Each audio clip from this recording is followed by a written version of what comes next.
Hi there, Sandra here from Createinspain, and today I'm doing these mechanical cards. Now this is just an illustration to show you what happens.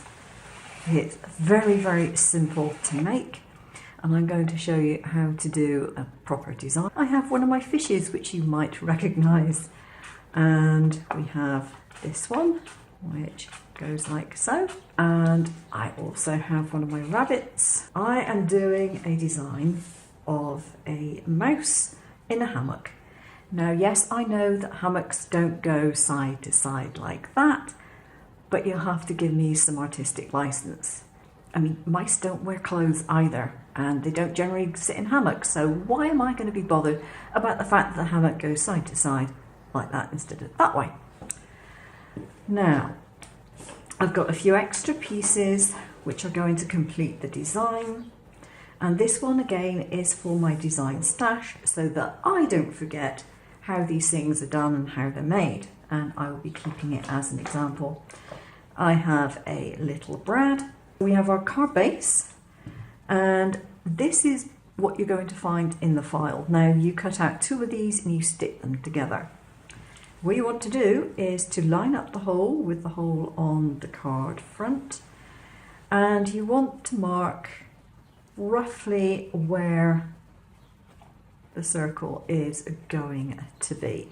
Now it should be the same all the way around because this is in the center of the circle. Now if you're wondering, you can place this elsewhere, so you could place this further back, but whatever it is that you put on your stalk here, your arm, it is not going to be, if you put it in a different position in relation to the slit here, it is not going to follow the arch precisely because that will be off. So if you're designing some yourself, you want to have a center hole, you want to have a small ring around it, and then your larger ring, and this is still the center of that larger ring.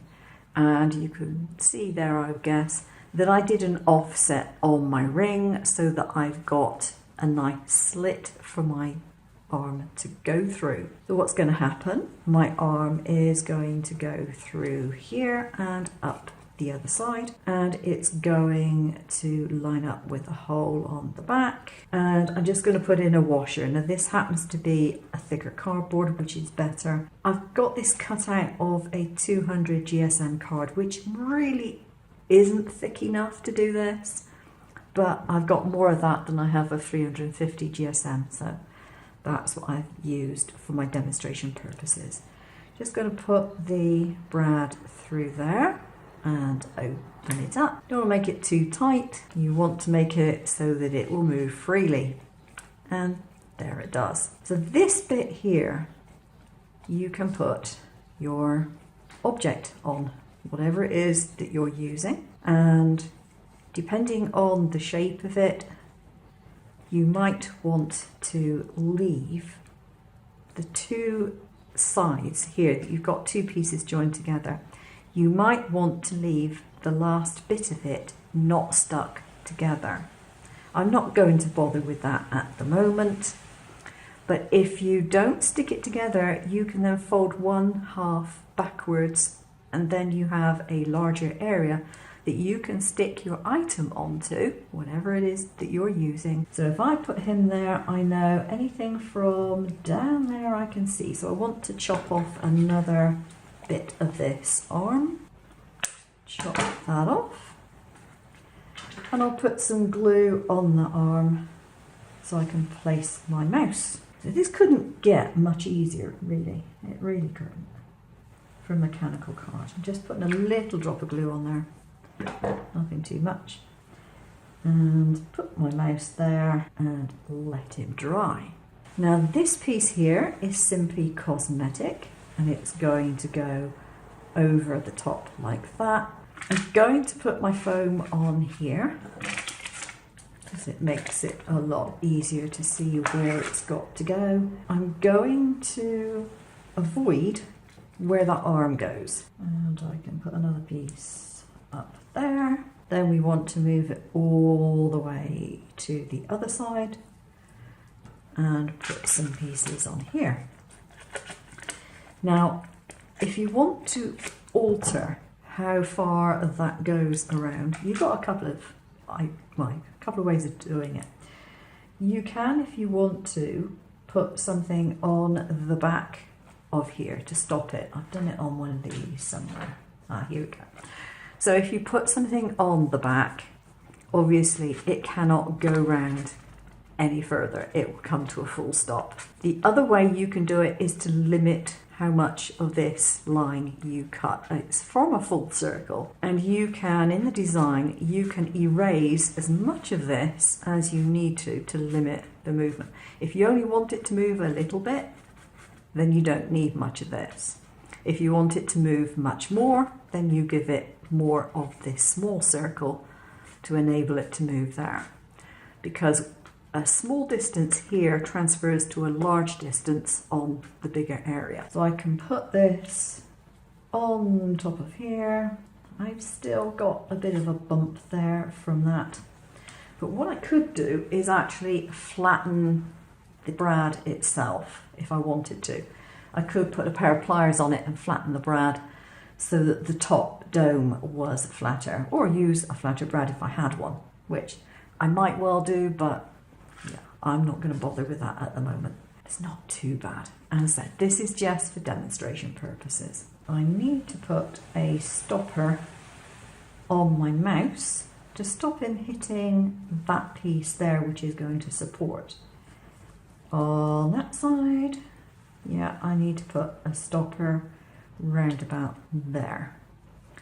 So just take a piece of card, and I've got a piece here, a little dab of glue there, another dab of glue there, and a piece of card goes over.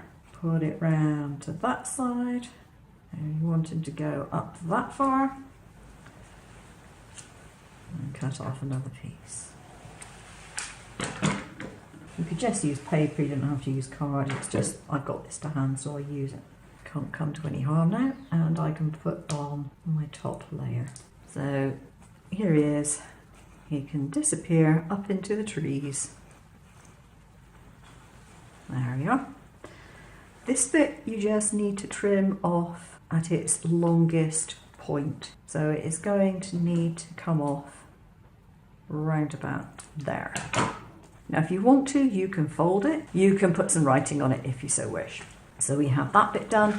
I've also done this offset here because you could almost hide the mouse completely if you were going to do that. But I've put this piece in because there are options in the file that allow the mouse to be further up. So you might decide that you want to have the mouse further up and put another piece here. I would put, on this particular one, I would just put it under there to reinforce the area because it's a thin card. Now I did make a mistake on this particular piece of the file when I did it. I had the cut line slightly off for some strange reason, I don't know why I did, but I've amended it in the file so it now goes from side to side. It was slightly short for some strange reason.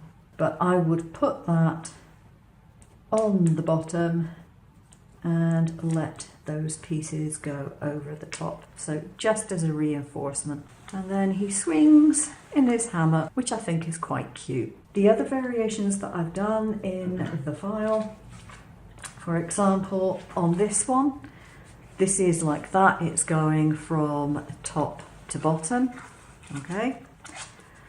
This one here is going from bottom to top because you would have it up that way. But I've also done it so that you have variations where this is in this corner or that corner, whichever you want to do, and you can have something going in an arch that way. I've included different sizes of arches so that you can vary where you want your item to move from. And I've made the stalk plenty long enough, as you saw with this one. You just cut the excess off. It's far easier to cut the excess off of a long stalk than it is to add bits to a stalk which isn't long enough. So I've made it plenty long enough, you just trim it down to size and your job is done. So then you just stick this onto your card base, and again I would put foam on here. So I've put it onto a card base and now you can see you have this really sweet idea with a mouse swinging in his hammock.